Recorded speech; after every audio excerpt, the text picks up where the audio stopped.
organisasi. Nah, yang jadi pertanyaan, kalau ini memang tujuannya untuk kebaikan sebuah organisasi, pemerintah boleh ikutan? Ya tadi saya sebutkan ya, sebetulnya ya kalau saya berharap gitu ya, karena makanya tadi saya bilang agak sedikit kaget gitu ya, kenapa kemudian kementerian itu menyampaikannya itu seperti itu gitu suratnya. Karena yang saya pikirkan itu ya, yang pernah kita diskusi juga. Ya mudah-mudahan kementerian itu memutuskan itu ya hanya yang kemudian bisa dilakukan gitu. Misalnya? Ya misalnya ya tadi saya bilang oke tempat kongres karena diminta untuk ini ya walaupun sebetulnya kan sudah diatur oleh anggaran rumah tangga. Kalau sudah ditentukan dalam kongres luar biasa ya harus ikut situ dong. Kongres ya harus ikut situ dong. Pasal yang dasar. Iya, anggaran rumah tangga kan disebutin kan. Dan itu sudah ditentukan di dalam kongres di Makassar kalau tidak salah ya. Nah, kemudian kan dilempar dong ke PP dan kemudian ke para ketua Pengwil kan, yang kemudian tidak berhasil kan. Nah, dilemparnya itu kan 2 item itu. Kalau kita melihat bahwa itu adalah kepanjangan dari para ketua Pengwil, oke lah, kita masih bisa kita terima. Walaupun sebetulnya saya juga kan kembali waktu itu disebutin harusnya di voting aja kan waktu itu kan. Iya, kenapa nggak ada voting? Tapi ya sudah, itu kan sudah terjadi. Nah sekarang yang diminta 2 gitu ya, tapi kemudian diputuskan ada 5 kalau tidak salah ya. Kalau tidak salah itu terkait dengan e-votingnya, kemudian anggaran rumah tangga, anggaran dasar kan gitu ya, satu lagi apa ya, yang 3 itu yang tidak di ini ya, yang kemudian tidak diminta tapi kemudian seandainya dipaksakan. Nah, kalau itu belum selesai nih. Nah itu proses pembuktian itu dihitung itu berapa lama? Aduh, kalau terkait dengan beracara saya tidak terlalu ini ya, saya tahunya sisi yang bersifat formil saja ya.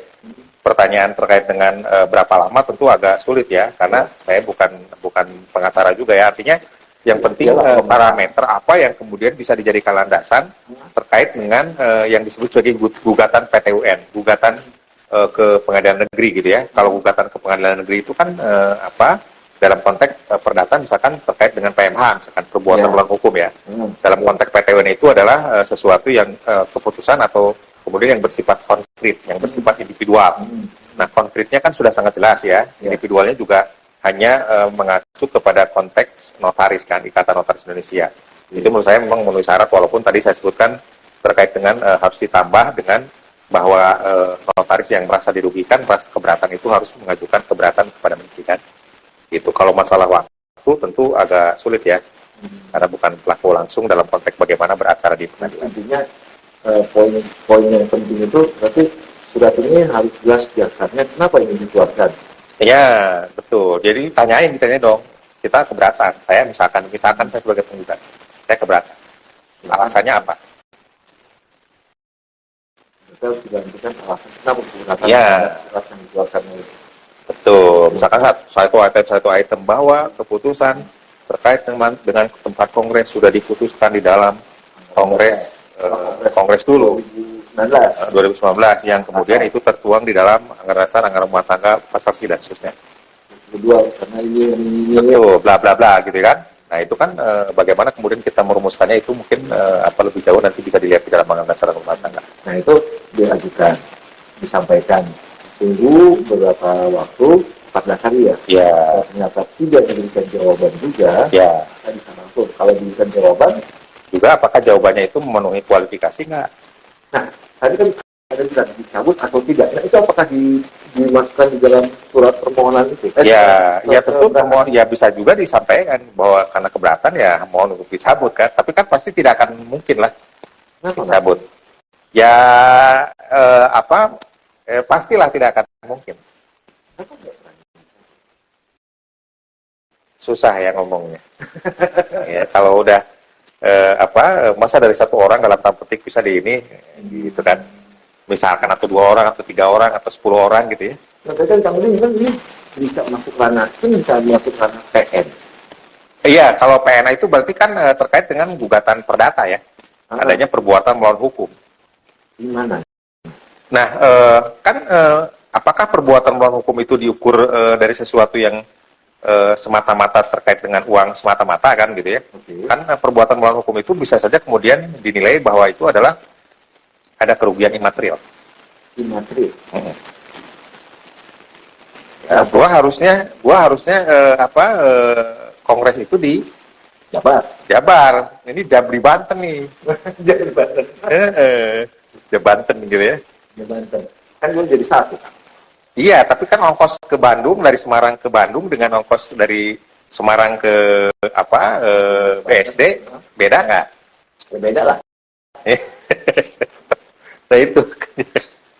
Itu langsung kalau PN itu apakah mengirimkan surat keberatan dulu atau proses? Enggak, kalau ke PN mah kan merasa dirugikan ya bisa mengajukan gugatan kan gitu ya.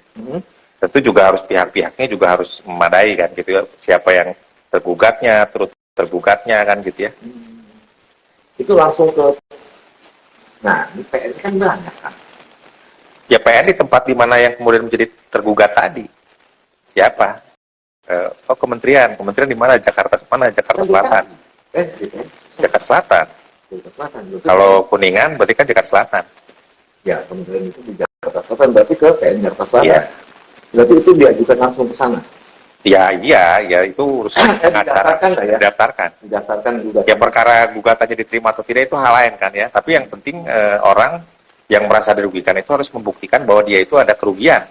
Nah, kalau baik TUN dan pegawai TUN memakai TUN PN, ketika ini ada yang mengajukan keberatan, kemudian mengajukan gugatan ke PN atau keberatan ke TUN, dan kan keberatan itu kan ke menteri atau yang bersangkutan. Bisa tidak isi surat itu dijalankan? Maksudnya? Kan ada di isi surat itu kan ada beberapa perintah. Segera lakukan kongres bulan Maret. Segera secara bla bla bla bla kan gitu. Nah itu bisa dilaksanakan nggak ketika ini sedang dalam proses keberatan atau proses gugatan? Ya tentu nanti di gugatan itu kan gugatannya itu bisa langsung cepet nggak kan gitu ya. Gitu kan karena kalau udah ranahnya pengadilan kan itu di pengadilan dong. Gitu ya. Hampir sama dengan gugatan-gugatan yang lain kan gitu ya. Begitu kemudian dilakukan gugatan, bagaimana dengan satu sertifikat? Ya sertifikat selama belum dibatalkan ya tetap berlaku dong. Bisa dipakai. Iya masih bisa dipakai kan, logikanya gampangnya gitu kan. Karena dalam konteks gugatan tersebut kan nanti ada putusan. Putusannya apakah inkrah atau tidak inkrah itu kan juga hal lain. Oke. Tapi kan kalau terkait dengan pertanyaan bisa dilakukan gugatan, nah itu tadi urutan-urutannya atau katakanlah parameter apa yang kemudian harus dilakukan dalam konteks membuat gugatan atau melakukan gugatan tadi. Parameternya itu. Nah ketika itu masuk itu berarti tidak bisa dijalankan. Itu tadi kalau udah masuk ke pengadilan kan diperiksa dong di pengadilan. Perkara kemudian nanti dijalankan oleh misalkan ya oleh kantor pertahanan setempat itu kan hal lain. Itu bisa jadi berbeda. Ya hal lain lah gitu ya. Ya dengan ini misalkan tetap dilanjutkan dengan proses katakanlah membuat kongres gitu. Itu kan hal lain. Mungkin saja misalkan mudah-mudahan sih nggak ada yang gugat lah ya. Mungkin saja misalkan ada gugatan nih. Nanti ternyata misalkan kongres dilakukan bulan Maret nih. Gugatan udah pasti belum selesai dong. Ya iyalah. Masih berjalan dong. Nah, apakah kongresnya bisa dilaksanakan? Ya silakan, itu kan nggak ada persoalan kan. Tapi persoalannya adalah bagaimana kemudian kalau kemudian ternyata gugatan itu diterima. Nanti kongresnya nanti kan kacau. Ya itu tadi makanya. Langkah baik. Aduh, kalau ditanya langkah baik susah sekali ya. Karena dari awal saya bukan dalam konteks berpendapat dari sisi yang sangat negatif, bukan ya. Tetapi kan semua dikembalikan lagi kepada anggaran dasar rumah tangga kan. Bagaimana kemudian ketua umum, kemudian proses yang disebut sebagai kongres luar biasa, KDK itu udah sangat sering kita bahas kan gitu ya. Semata-mata sebetulnya kan pendapat saya itu dimaksudkan agar kemudian ke depan organisasi kita itu lebih baik gitu loh. Ya, betul. Ya tidak ada indikasi-indikasi dalam konteks untuk kepentingan pribadi ngapain? Ya benar. Ya.